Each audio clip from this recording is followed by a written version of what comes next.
calling someone. It's Mon Mothma's Holonet, and we're just posting on it. Welcome back to Mothmanet News and our 50-day countdown to Andor Season 2. Today's guest, can you please introduce yourself and our topic? Hi, I'm Leah, and I'm here to talk about Cinta Kaz, everyone's favorite woman with a knife in Andor. So real. And even if somebody's like, she's not my favorite, she's Belle's favorite. Exactly. And that's what really counts. Yeah, exactly. But yeah, I feel like Cinta doesn't get enough love. So I'm here to do my little part in changing that and talk about her. So real. So real. I hope that she gets to meet Mon, and I hope that Mon clocks it immediately. Like, oh, you're the one being gay with my cousin. I do fear that if she meets Mon, she will try to verbally tear Mon a new one. And I hope that we're all prepared for this. I am not. Because I feel like if it's about like family stuff, Mon's just like, I know, I go through it too. You think they yell at Val? Her parents were yelling at me for 5-6 months, asking me where she was. I think a lot about that, about how Vel just dropped off the face of the galaxy. And that feels really real to the queer experience. Anyway. Yeah. Yeah, Cinta Kaz. I mean, should I just jump into it? Jump into it, yeah. I mean, we meet Cinta with the rest of the Aldani rebels in the second arc of Andor season 1. And at first, she seems to be just kind of another member of the group. She doesn't get a immediate establishing scene like Skeen and Nemec do. But it's very clear that I'm going to use perhaps a not standard metaphor, but I feel like it fits Andor better. If we're going to say that, Nemec's like the mortar that holds the group together, she's the rebar that keeps the building from collapsing, because she is their designated medic. Yeah. Kind of the first scene that we get with her and Cassian is her attending to his wounds. She's clearly very knowledgeable. She's clearly really good at kind of living on the lam like this. Yeah. Which suggests that, we don't know a ton about her background. We know that she kind of lost everything to the Empire like all the other Aldani rebels did. But from how good she is kind of at surviving, I feel like that almost implies that like she kind of had to survive with nothing but her wits and her drive to screw over the Empire. Yeah. For some time. And I feel like if you look at her with that lens, it kind of really carries it to everything else that she does. Yeah. But yeah, she's introduced as this medic, and then Skeen kind of makes the circular reference to her quote unquote sharing a blanket with Vel, which is appreciated as a lesbian. Yes. But I like that she immediately has a bunch of different layers to her. Like, she's not just the medic, she's also one of the hardest people in the group. And she's not just, but like, just because she's really dedicated to the fight and really aggressive in her rebellion does not mean that she like isn't capable of love or whatever. That would be, she very clearly cares a lot about Vel and very clearly thinks a lot about like what comes first, which to me almost feels this feels almost weird to say, but I do feel like of the Aldani rebels, Cinta might have been the best Jedi if she'd had the chance. Because So she real. knows, because she knows how to put aside attachments. Yeah. She doesn't mean that she loves Vel any less, doesn't mean Mhm. that she cares any less about Vel or the other rebels. It just means that she knows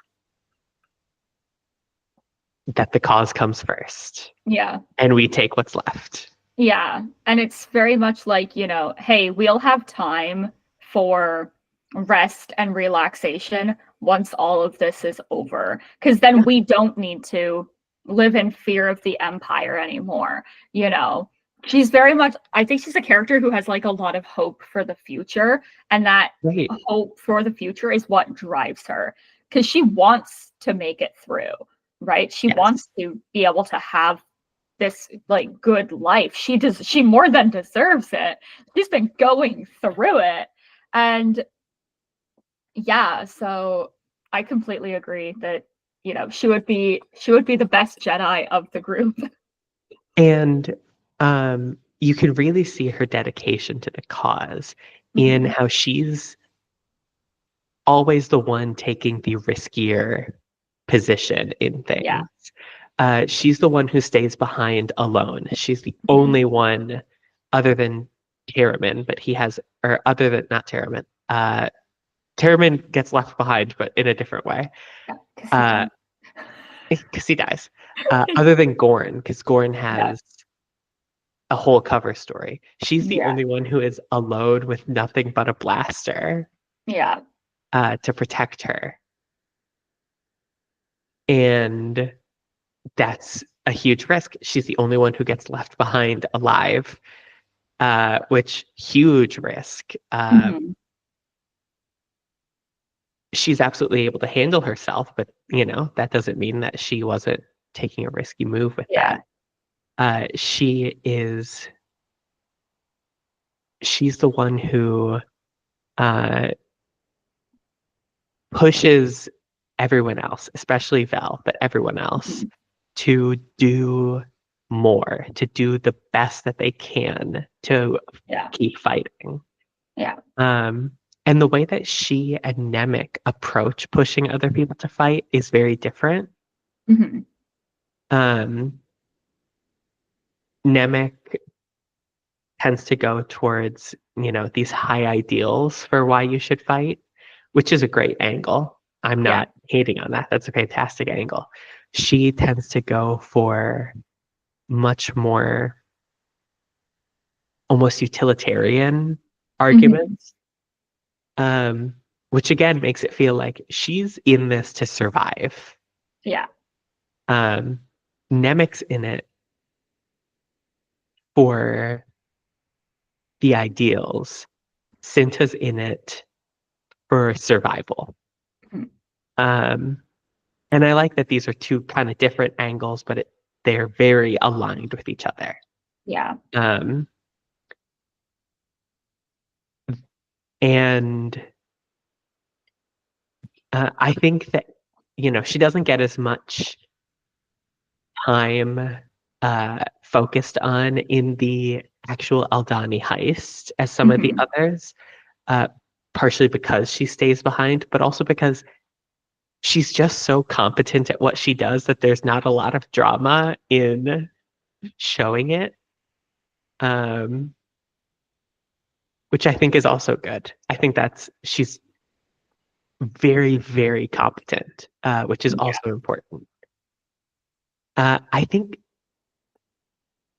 I mean, for multiple reasons, I'm really glad that she was one of the ones who survived the Yeah. heist. But I think that a big part of that is the rebellion really needs people like Cinta, really needs people who are unafraid to get their hands dirty, which I'll get to. who are unafraid to have their boots on the ground, who are unafraid to stay behind if that's what's needed. Yeah. Because she knows that the cause comes first and she takes what's left. Yeah. And then we don't see her again for a bit. We only hear about, oh yeah, she got left behind from Val. We see her witnessing the Empire arriving en masse on Aldhani and Mhm. apparently turning Aldhani into an irradiated swamp. Yeah. Which we learn Um, in Skeleton Crew. yes. Uh, Um, yeah, I can't remember exactly who it was. It might have been Perrin, but someone talks about the rebels destroying Aldhani. oh, it was Perrin. Yeah, he's like, oh, the rebels might have thought about that before blowing up Aldhani. Sorry, he which said it in front of Mon Mothma, and she probably wanted to throttle him. Just which like, really makes me worry that not only did the Empire, I don't know, wreck the planet, mhm. but then they pegged it on the rebels. Oh, 100%. Or at least Um, the Donnies, you know, yeah, because a lot of them were held in custody as, I think it was Yularen or Partagas or somebody else said that there were, or it was that guy on the radio who was talking about how a lot of the people who were there were held for questioning. And I'm like, they had nothing to do with it, you yeah, know, um, which really, really sucks. really sucks. Yeah. But yeah, Cinta does get off Aldani, um, but she doesn't get any time off. She is immediate. She doesn't go to Neamos. She doesn't go to visit her cousin on Coruscant. She goes directly to um, barracks to continue kind of this fight to try to hunt down Cassian Andor. Um, and I think this is an interesting, like, other side to how she fights. Because Mhm. before this, we've seen her fighting in a very literal sense. She has Yeah. literally had a blaster in her hands and, um, A med been pack in the other. on a med pack in the other and been running through dirty fields uh, and now we see her acting as a spy. Yeah. Almost makes me wonder if like Cassian's gonna take some pointers from her when he kind of leans more into a spy role in the Yeah. future. Fulcrum Cinta sounds amazing to me. I know, right? Um, but she uh, kind of starts integrating herself into the community. She gets a job, she gets an apartment there. Um, and I think it's really interesting that we see her immediately as she's getting into this spying position. She is constantly both watching and being watched by uh, kind of her imperial counterpart, her imperial echo, Yeah. that being Corv, Hmm. um, Corv from the ISB. And I think that the contrast between the two of them is really fascinating. Um, Corv is ultimately an imperial and is Yeah. ultimately going to choose um, to lean on authority. Mhm. So we see him not even hesitate to kind of break character and arrest Nurchi in the Rick's Road. Yeah. Um, Whereas Cinta keeps up appearances. We don't know if Corv like has a job, has like a cover story. He's just kind of a guy. Cinta works at a conveniently placed shop. She's like a Yeah. barista. Yeah. Um, and she has she doesn't kind of break character. She's very dedicated to what she does. She I mean, can she be convinced to come away from the window when it's clear that she can't make any more movement right now? Absolutely. Vel could also convince me to come away from the window. That's true. Say Um, Marseille, your charm. but she she's really dedicated to what she does, and Mhm. she does not want to jeopardize that. Yeah. She tells Vel like it would be more notable and it would raise more suspicion if two of us moved into the apartment. Hmm. Um, it would be, and she definitely has a point with that. She absolutely, as a Yeah. single person, as a working alone, which Yeah. evidently is what she does best, Hmm. she is able to keep an eye on things.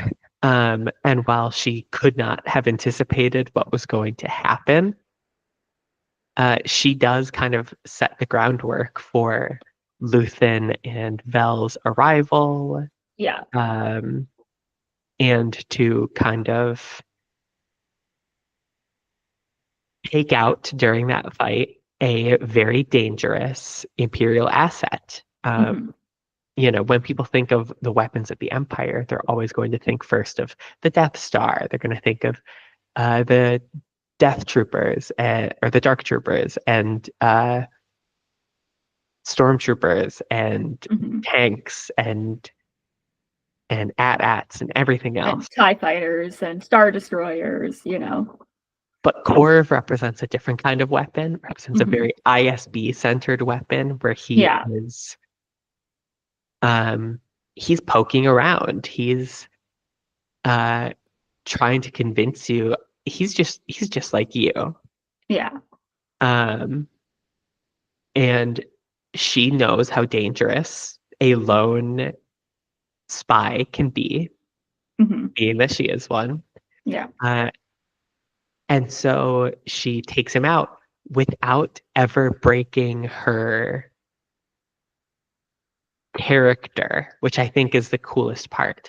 She uses the fact that he definitely underestimates her Hmm. to kill him. She doesn't pull out a blaster and do it. She doesn't fight him openly. She lets him back her into a corner and then stabs him.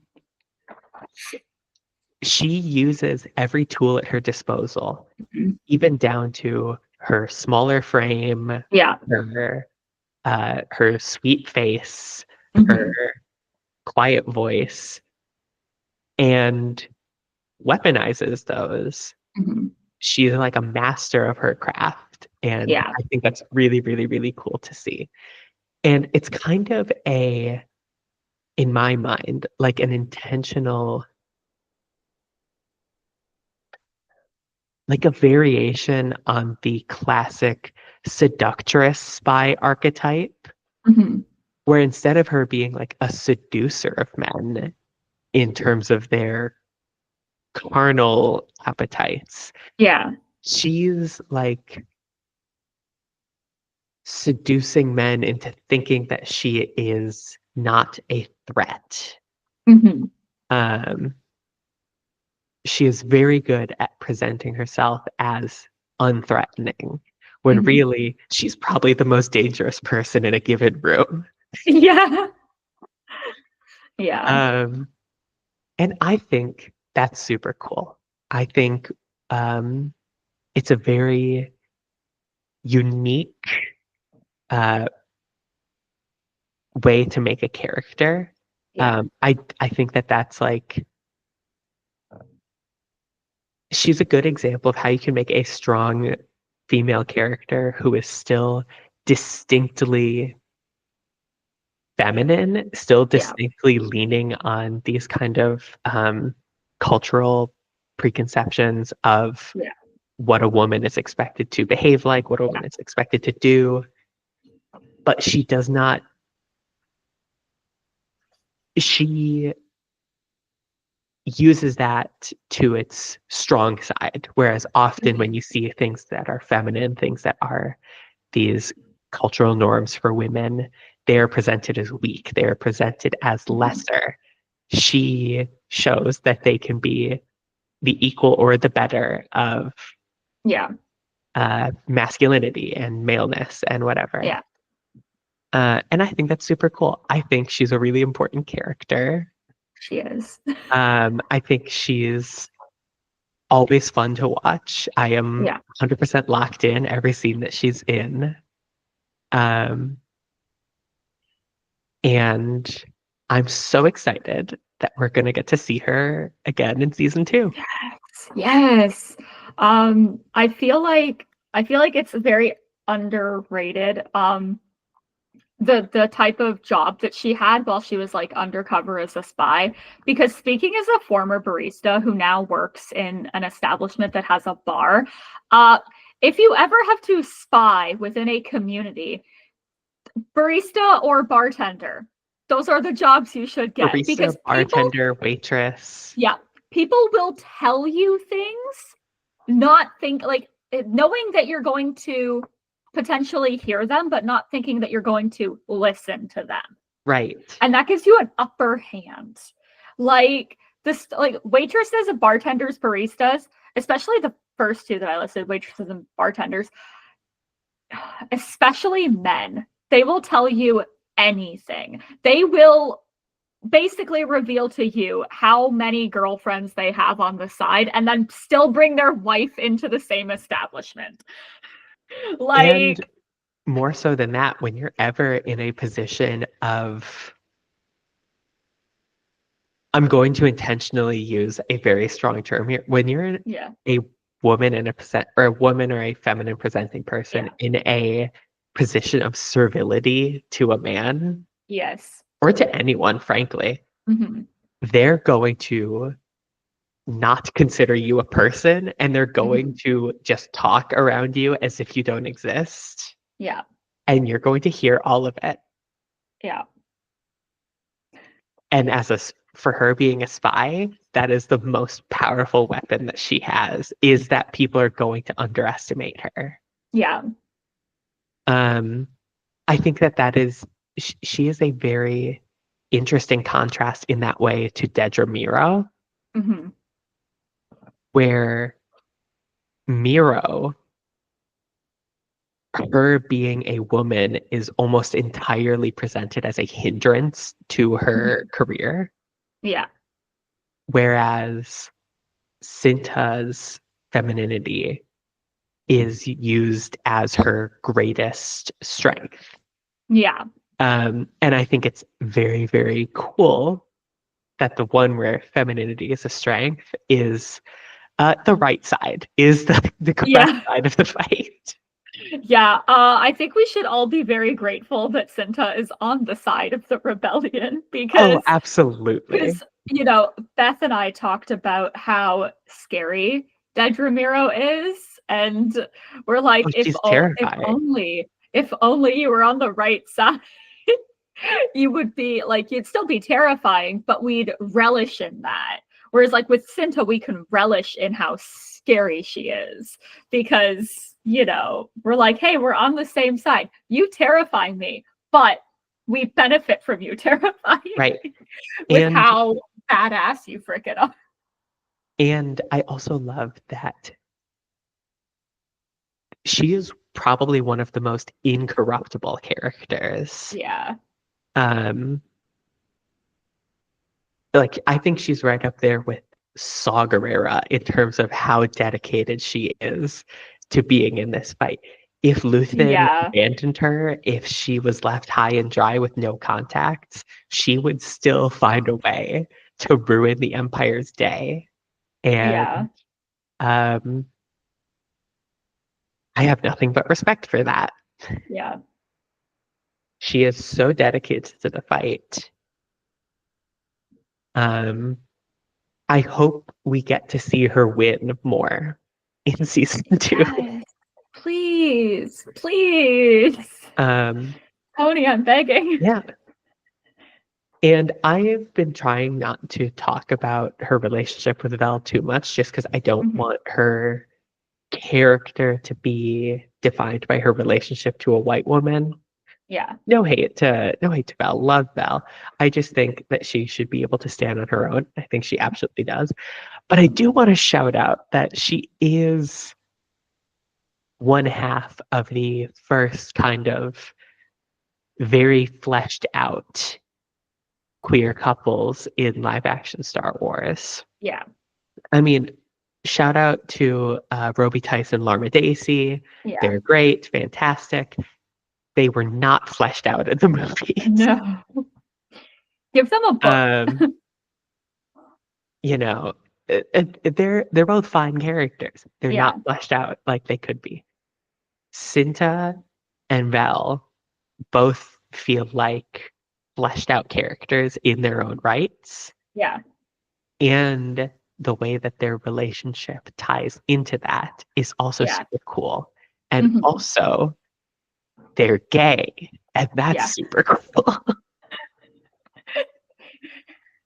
Like, I don't want to downplay it. They're super cool in a lot of ways. Cinta's also one of a very small handful of prominent South Asian women in Star Wars, which for a franchise that has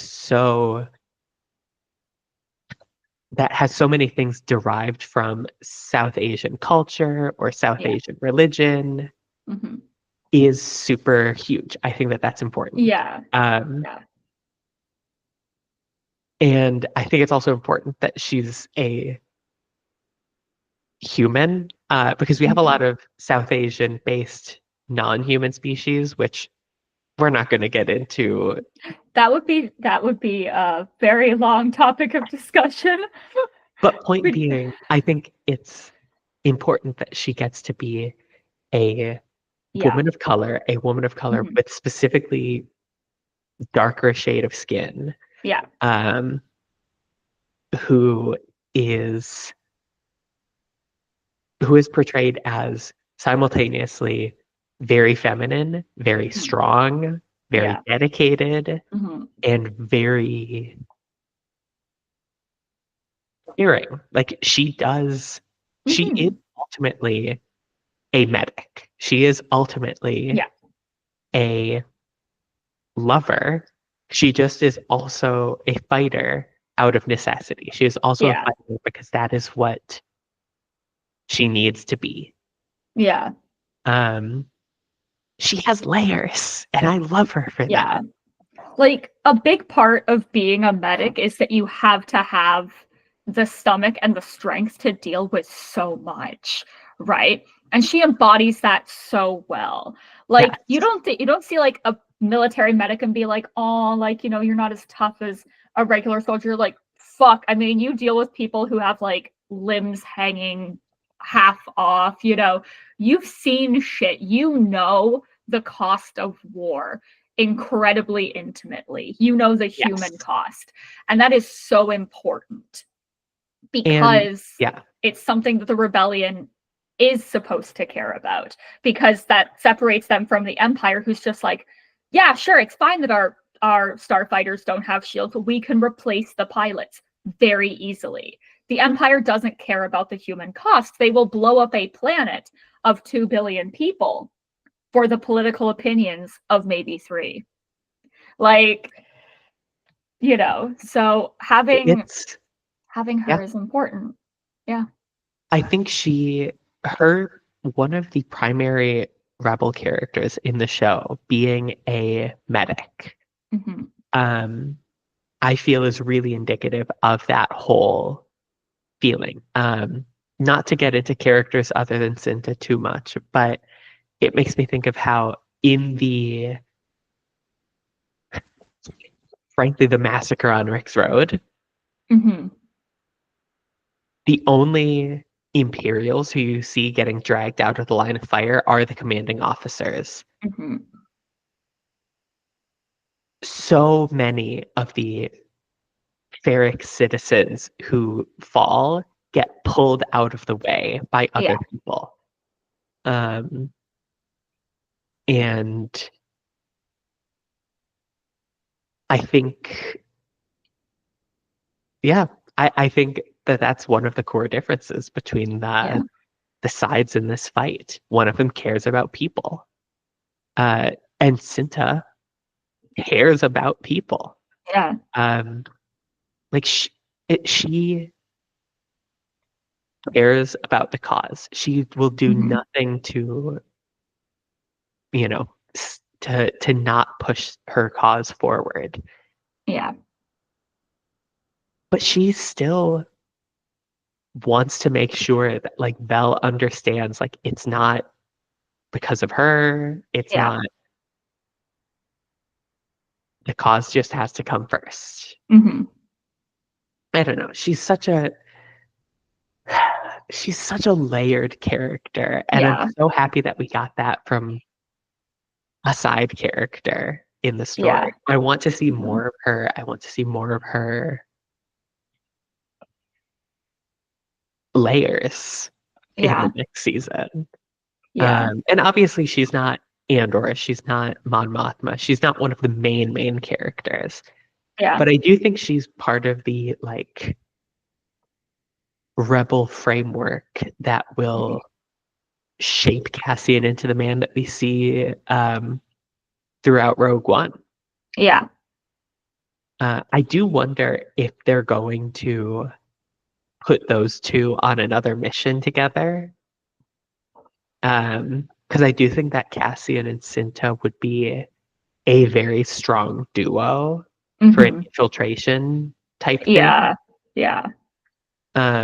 Like I can see Cinta being a important part of maybe extracting Mon Mothma, Hmm. or um, I mean, there's a very strong chance that she's doing something during the Gorman massacre. Hmm.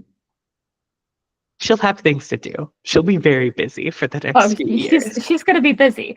Yeah, I think it's also really telling that one of her first lines, once she's tending to Cassian and his wounds, she's like, you know, sorry, we're trying to save our pain meds. She acknowledges, like, this is going to hurt. There's very little that I can do about it, but we have to think rationally here and ration what we have because we don't have a lot. And what we're doing is incredibly huge, and we're going to need all the supplies that we have. We weren't And anticipating this. yeah, and I do kind of like to think that her rationing the meds there meant that Vel was then able to pump Nemec full enough of those meds that he was able to Yeah. get them to safety in the end. Yeah. Uh,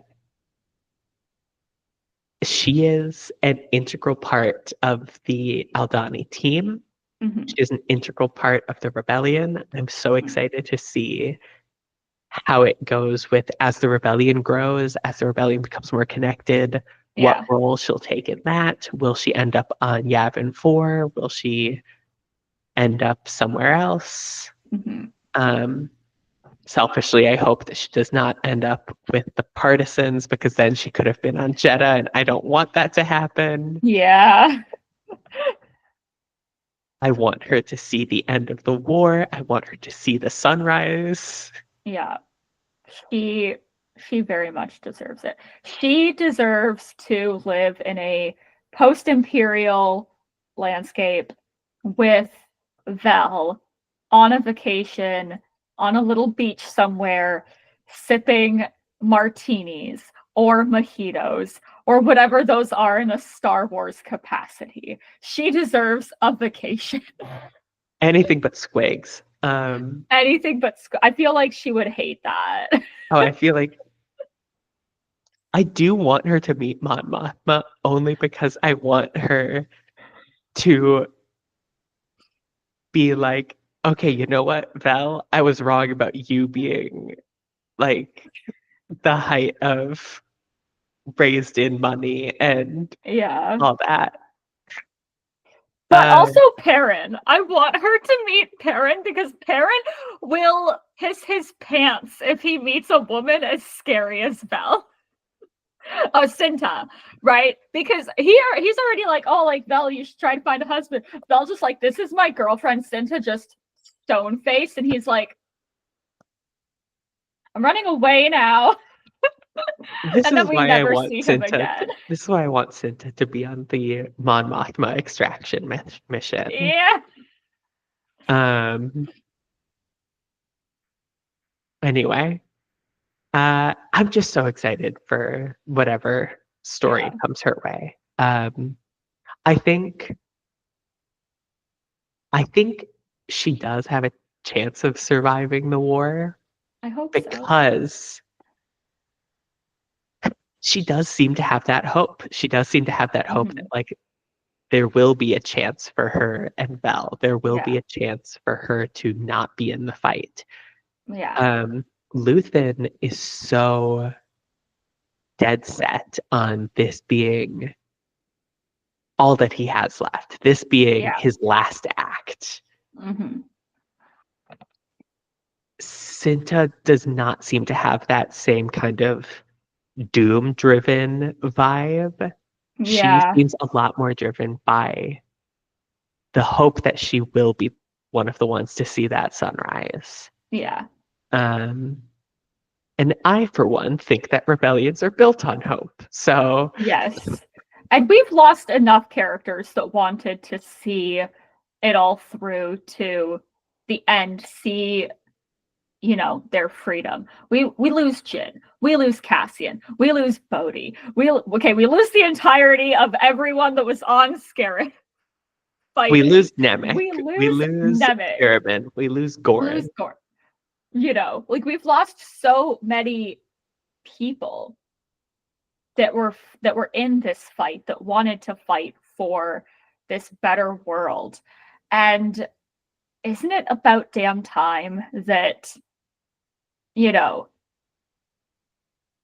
a character that doesn't appear in the original trilogy, a quote unquote side character or secondary character, isn't it about damn time that one of those characters from another piece of media got to have their story told as to, like, what happens to them afterwards? Absolutely. What I'm getting at here is Cinta, you know, in, like, the New Republic era, married to Vel because that's what they both want, and Vel cannot go without her love to be like, are you mad at me? You know, because Vel is very baby, but Cinta's the one with baby face, you know? Yes. I just know that Cinta was, like, the first person to sign up to join the resistance. Oh, yeah.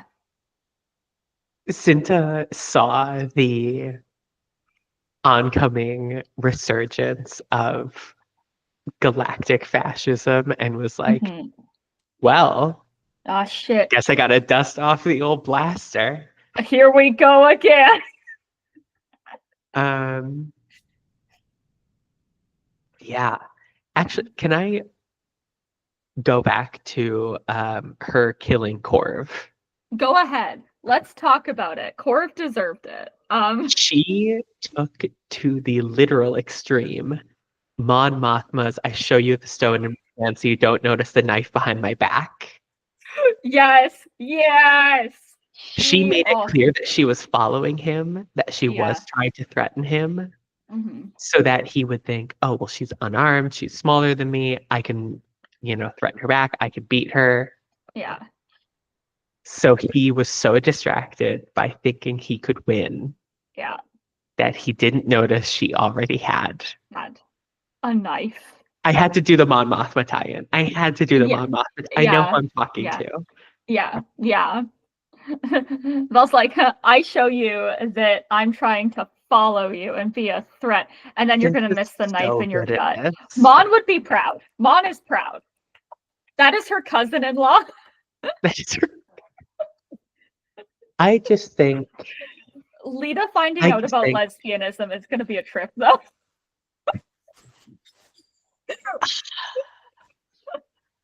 I just think that Cinta Kaz. Yeah. Full stop. How funny is it that two of my favorite characters in Star Wars are both named Kaz? That's true. Yeah. And they're The both other baby one, for people girl. who are unaware, is Kazuda Xiono, The only good thing that Senator the Xiono greatest ever did. pilot in the galaxy. Yes. That's what he said. That's what and he his said. best friend believes in him. Just like Cinta. So real. Look, every Cinta Star needs to Wars meet Kaz is a Kaz. cheerleader. Yeah. I feel like she would hate Kaz a little bit. A little bit, but I feel like she would also see not necessarily Nemec's intelligence, but Nemec's drive. She would see the dedication in him. She would Yeah, respect it. She yeah. would respect it. She would also be like, "You are the most conceited little rich kid, And I was nepo married baby to hire and to I the galactic." and I'm married to Vel Sartha.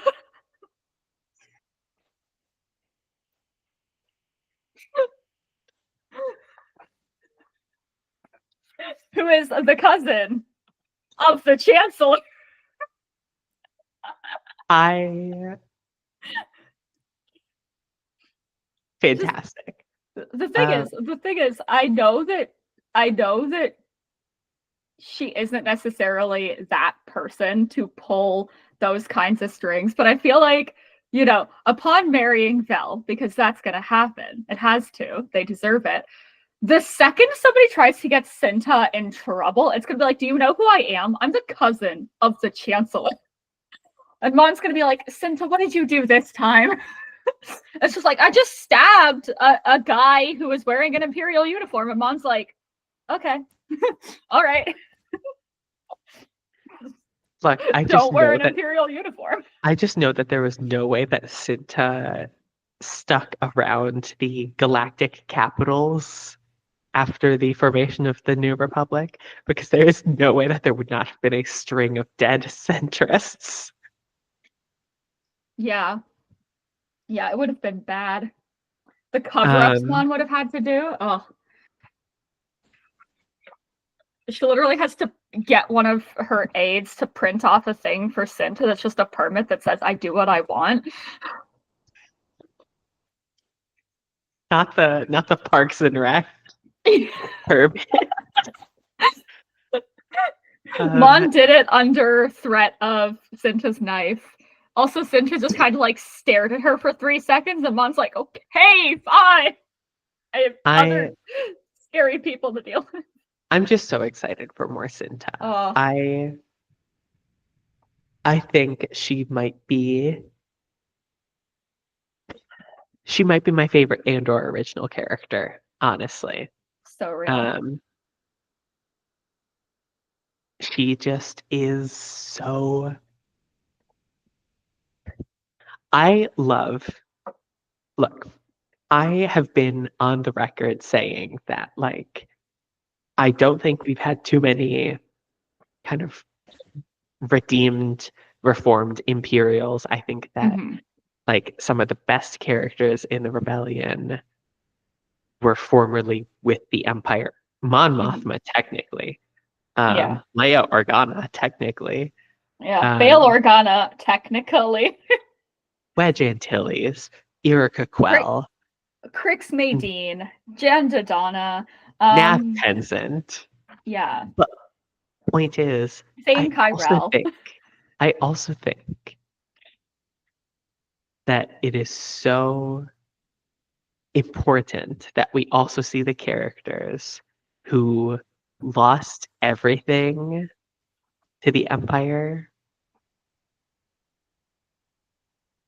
and didn't bow to it. That we have the Luke Skywalkers, the Will Larks, the the Chasnachatics and the Yes. Cinta Kazes. Yes. Cinta's Kaz? Is it like attorneys general? Anyway. I don't know. I like that actually, Cinta Kaz, yeah. I like that. I think it works. Because it gives her more power. Right. And also it makes people ask questions. How many Cintas Kaz? You don't want to My know. my point is, I think that we need more rebel characters, period. I think all rebels are good rebels. Yes. I think anyone who is willing to give their all to that cause Mm-hmm. is worthy of respect. And I think that Cinta has made it very clear that that's what she's all about.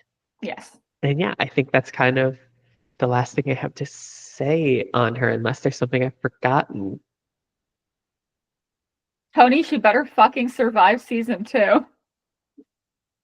And if she doesn't, you better make it good. Please. Please. Like, please I let her don't. survive. If she doesn't, I want to have to curl up in a ball Yes. and cry until I run out of water. Real. Yeah. Yeah. I. There are very few characters that could die in this season. I'd be like, oh no. Anyway, like, I want to be an emotional wreck. I want to be an emotional wreck. I want to make you a happy man, Tony. I want to cry. So make it good. Don't Make it good. don't George R.R. Martin me with this shit. The way that you killed Corlys in Fire and Blood. Where this character has been through so much shit and then they fall down the fucking stairs.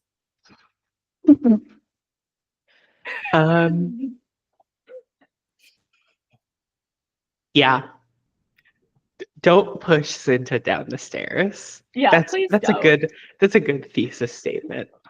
Don't fridge her. Don't shove her down the stairs. And I Because feel here's the like, thing about Cinta Kaz. If yeah, she's in a position where a character could push her down the stairs, that means she's already won. yeah, If she's made it look like she's so, oh, I'm in so much danger. I'm in so much danger. There is a grenade with the pin already pulled in your back pocket. That is, yeah, that's who she is. yeah, And I love her for it. yeah. No If you one think puts you're Cinta about in the corner. if you think that you're about to push her down the stairs, wrong, you're about to be pushed out the adjacent window. Like, Exactly. she's a Exactly. threat. She's a threat. And yeah, I adore her. And I think also, because I don't really want to like talk too much about this, but Cassian has a type, and that type is strong woman with a sweet face that can and will kill you. Yeah. Shin, Cinta, Bix. I want to see Bix murder like 18 people this season. No, 24. Quota of 2 per episode. Let's say a little less than 24. Let's let Bix have some days off. That's true. Okay. We'll drop it back down to 18. Right. 1.5 kills per episode. and if she because one of the ways that I could be really happy with Dedra dying is if Bix did it. If Bix kills Dedra, that accounts for 6 deaths. I'm I'm making not up here to these talk rules as about I Bix, go but along. I'm not here to talk about Bix, but I mean, Bix is right up there with Cinta for being Yeah. like, yeah. Um, anyway, yeah, I'm excited to see Cinta wrecking the Empire's shit. Yeah. For It's gonna another be 12 awesome. episodes. It's gonna be awesome. I hope she's in every episode. I'll take half, you know. Yeah, I can hope. Because I mean, if she's in half, there is a high chance that we'll get to see her every single week. So, Right. Yeah. So, if Cinta's your favorite original Andor character, who is your least favorite Andor original character? Take least favorite however you would like. Oh, okay. Okay. So I feel like Perrin Bertha would be low-hanging fruit. So I'm not going to say him. Because so many people have said Perrin with no hesitation. I'm like, least favorite character, Perrin. And I'm like, Same reason I'm not going to say Tim. Yeah.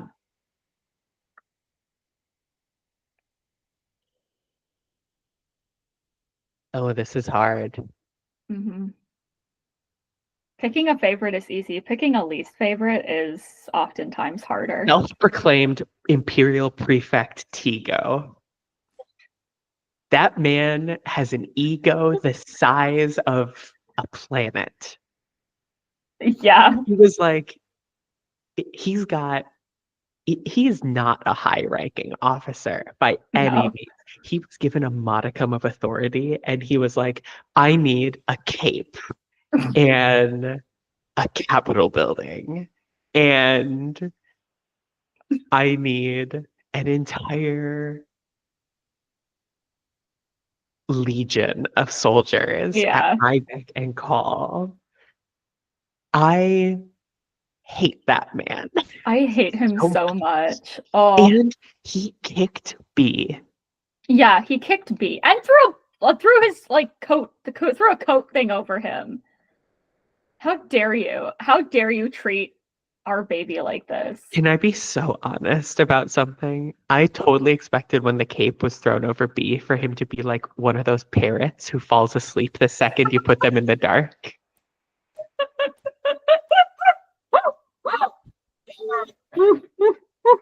Because that seems like B2 emo behavior. It does. It does.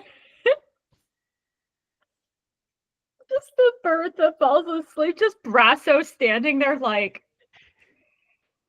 great, delightful. Anyways, brick to the face. Brick to the face. Tigo, flames on the side of my face. I hate him so much. It's heaving. Nice clue reference. Thanks.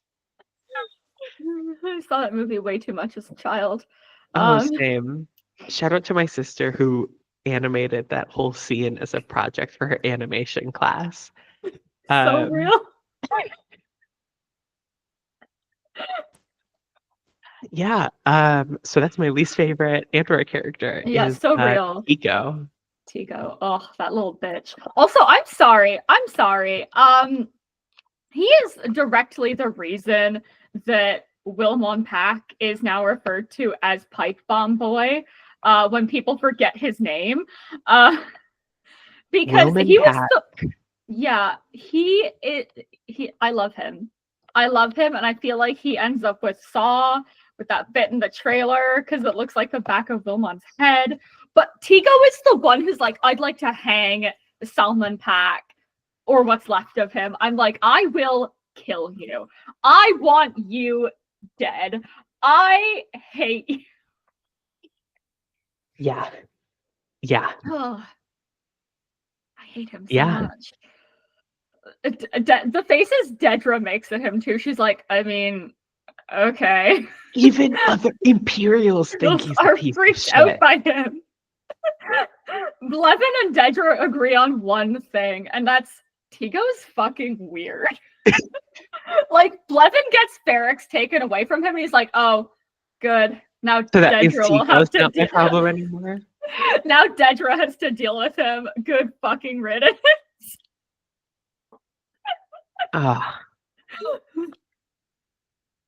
Yeah. Are there any additional questions? Yeah, I think we kind of already touched on what you're most looking forward to in Andor Season 2, which I agree. Cinta wrecking the Empire's day week, month, year, decade, century, all that fun stuff. Now, is one of your favorite things about Mon Mothma? I love that Mon Mothma always knows what she wants. She is definitely dedicated to the cause in a different way from Cinta. But since even before the Empire was declared, she has been dedicated to this cause. And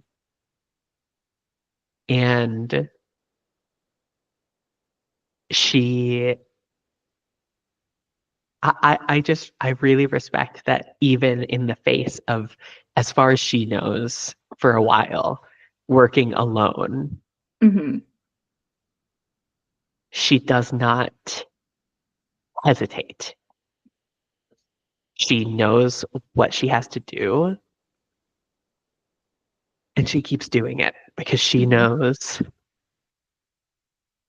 that that the Empire sucks. Yeah. Yeah. She knows that every time they scrabble for power, every time they try to grasp more, every time they do something in the name of safety, it's just going to make the galaxy worse for more people. Yeah. And she knows what she wants to do, and she does it. Yeah. Yeah. Mad respect. She is like, she should, the old hipster meme, I hated Palpatine before it was cool. Yes. Because, like, again, during the Clone Wars, there were so many senators, and even before the Clone Wars, like with the Military Creation Act, there were so many senators. They're just like, yeah, you can have emergency powers. What's the worst that could happen? And she's like, I feel like that's a bad idea. I studied history. Mon Mothma, a pair of hipster glasses. Yeah. You know, a lot of Palpatine's policies remind me a lot of this guy. You might have heard of him, Marchion Ro. Bale's just like, oh, here she goes again, talking about the Nihil. And she's like, no, listen to me, Bale Organa. Bale Prester Organa. Oh, Bale Prester Organa. And naturally, Bale has to listen because he listens to women. It's like, this is my 7th history lecture in 2 days, all courtesy of her. I wonder if they're going to use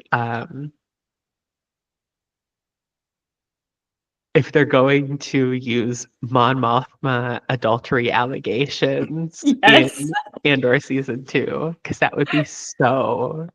It's very iconic. On brand for her at this point, Leia, Princess of Alderaan.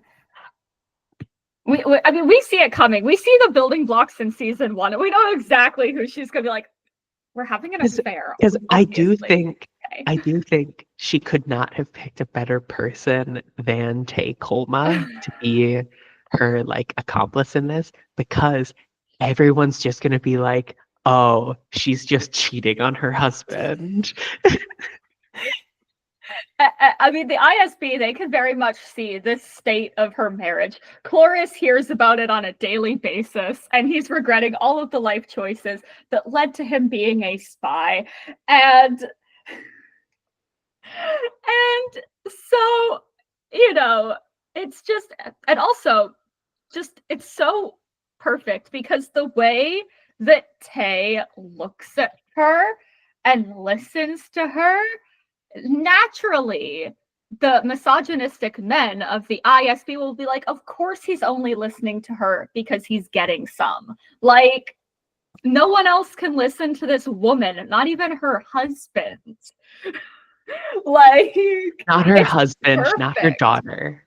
Not her daughter. Her weird trad wife in training daughter who doesn't know about lesbianism yet because for some reason her aunt hasn't told her about how other women exist.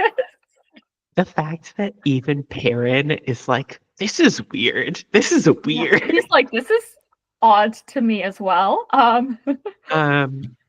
He's just sat in the corner drinking. He's sat in opposite corners from Mon, and they're both just drinking and ignoring each other. Like, does she not see the trauma that we deal with on a daily basis? Mon's like, my trauma is right there. He's drinking from the bottle. Perrin, put it down. Anyway, Lita Mothma, run. Run. I mean, here's the thing. I'm more scared for Stecken than I am for her. She is going to bully that kid so much. He is going to be in tears. Andor season 2. You're going to make me scream. Anyway. Yeah, I'm already screaming. Please give it to us, because I presume when it comes time for panel reservation for Saturday, you're gonna go Andor instead of Ahsoka. Yeah, no doubt. You know, Yeah, I actually had a lot more fun with the Ahsoka show season 1 than I thought I would. same. Yeah, but definitely not to the same level as Andor. Yeah, because look, everyone's speculating that it will be premiered, and it's probably going to be like one of those things where it's like, oh, if you went to this panel, like here you go, you're coming to the special screening, and I want that so badly. So hopefully we'll get Cinta Kaz back a couple days before everyone else does, in a different time zone. And yeah, it will just be that amazing, so yeah, that one and the Visions first look both look so yes. Visions, and Andor, and then Visions, and then I don't even know if I'm gonna try for the Mando and Grogu one, because that's the same day as my panel and it's a couple hours before, and I'm probably gonna be breathing into a bag, because I keep having these weird nightmares of Genevieve O'Reilly coming into the room, and my reactions are interesting, and I wake up in a cold sweat at the thought of being perceived by Genevieve O'Reilly. Yeah. While yapping about Mon Mothma. Can I ask you a question? Can I ask your opinion on something? Yes. My some of my friends, so me and my girlfriend's friends, have not seen Andor before. They barely know anything about Star Wars. But they're curious in watching Andor. We've watched the first arc. They loved it. I made Gourmanda's Glow Blue noodles for dinner while we were watching it because they appear in that arc. Yeah. What food should I make and serve for when they meet Mon Mothma in arc 2? I was gonna say squigs. Well, the squigs are a given, but that's not a food. Given. Here's the thing. So I was on my friend's like podcast the other day, and we got kind of talking about Mon Mothma's work-induced ED, and real. So I'm like, she doesn't consume a lot of food.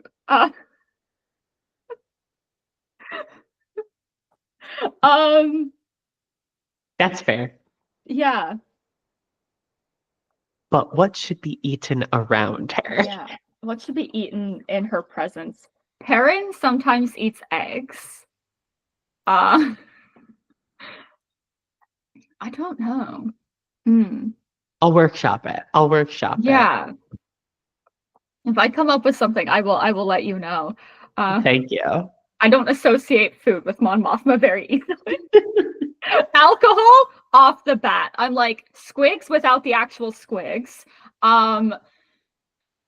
At Tonneray. But now Honorary. it just makes her cry because she's like the amount of bottles that exist scattered across the galaxy is all we have left. So keep Perrin away from it. Keep Sinjir away from it. Yeah. Let Leia have all she wants, though. Yeah, let Leia have as much as she wants. And like Evan Verlaine, Carlos Riken, like Alderaanian survivors can have as much as they want. There are a couple instances in The Mask of Fear of her eating. There's exactly 5 references to her eating food in this book. It's the I exact love same that amount. you have that number off the bat. So, because I did a tally on, I can't remember, I think it was my 3rd reading, where I was like, how many times is Perrin's gambling and or drinking referenced? And then how many times is Mon eating food referenced? And it's the same number, 5. It's rare that he is brought up without being like, he's probably drinking or gambling or both. This woman hates her husband. I mean, I hate her husband too. That's true. That's true. Like with her, it's endearing. With him, it's boomer energy. You know? It's like, Perrin, tell us about yourself. He's like, I hate my wife. And it's like, delightful. Mon, tell us about yourself. She's like, hi, I'm a senator. I'm from Chandrilla. And I hate my husband. And I hate my husband. So it's like, at least you put something before that. You know? At least you put something before hating your husband. Yeah. Anyway. Yeah. Thank you so much for joining me, Leah. I love and adore you so much. I have loved being here. I have loved talking about Cinta Kaz, my very special woman with a knife. Yes, we love a woman with a knife. I hope she stabs more terrible men in season 2. Please. Maybe she'll stab Captain Tico. Or Captain Tico, yeah. Please, he deserves it. She's gonna be like, you hurt this innocent droid who did nothing wrong. You know, just, I would not want to be on the same prison block as Cinta. I fear I would get shivved. Only if you deserved it. True. I'd be like, I want to be in your prison gang. So what did you end up in here for? She's like, I stabbed 30 Imperial officers in 32 hours. And I'd be like, damn. You know, she's scary. This is a total tangent, and I apologize. No, do you know go who I ahead. think Cinta would weirdly get along with in the High Republic? Go on. Lorna D. I can see it. Obviously not early Lorna, but like post Tempest Runner Lorna. Yeah.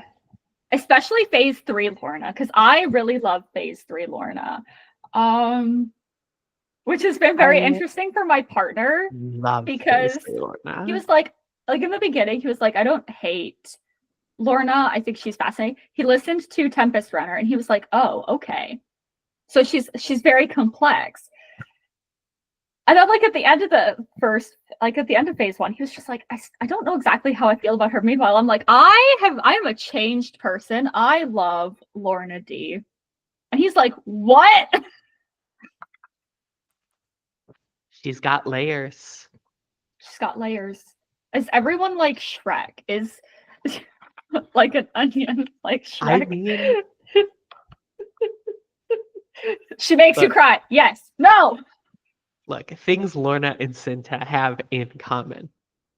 Stab terrible men. Yes. Desperately devoted to freedom as a concept. Yes. Gay.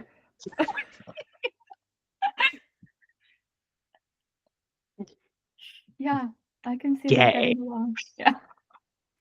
You're not wrong. Anyway, I have loved being here. This is a Yes. fantastic chat. Yeah. Always happy to contribute to the content. Yes. Yes. Is there anything you want to plug? Social media? Anything? I don't have any podcasts of my own. I don't have anything like that. I am deusexvalerate anywhere that matters. So not X. I mean, I'm also in there, but honestly, if you want pure undistilled me being a nerd about fandom stuff, you're gonna be best served by my Tumblr. So Every other social media has been a little infected by the current state of politics, which, that yeah. happens. Yeah. Yeah. Deus Ex Valerate. Yeah. And yeah, just so happy to be here. Yeah, thank you. We can be found at Mothma Updates and Bejeweled Mothma, same places that anywhere that matters. Yeah, still technically on X, but we haven't posted in months. And Friday at Star Wars Celebration, I have my Mon Mothma panel from 4 to 5 on the fan stage. In just over a month, you'll be able to not buy my silence about it, because I will be like, I just did a panel on Mon Mothma at Star Wars Celebration. If you can't make it to Celebration or can't make it to my panel, it's okay, I'll just cry. It's going to be recorded, posted on YouTube. Yeah. Thank you once again, Leah. I can't wait to see you at Celebration. It's going to be awesome. It's been a while. Oh, looking forward to it. the last time we were together was like our High Republic panel at Fan Expo. So yeah. I hope that we get Andor season 2 early at Celebration, and I hope that it makes us happy. I hope that Cinta gets to kill more men. I'd like if her victims remained all men. We could fit a Dedramiro type in there, Yeah. Thank you to everyone who watched this, and may the Force be with you. May the Force be with you.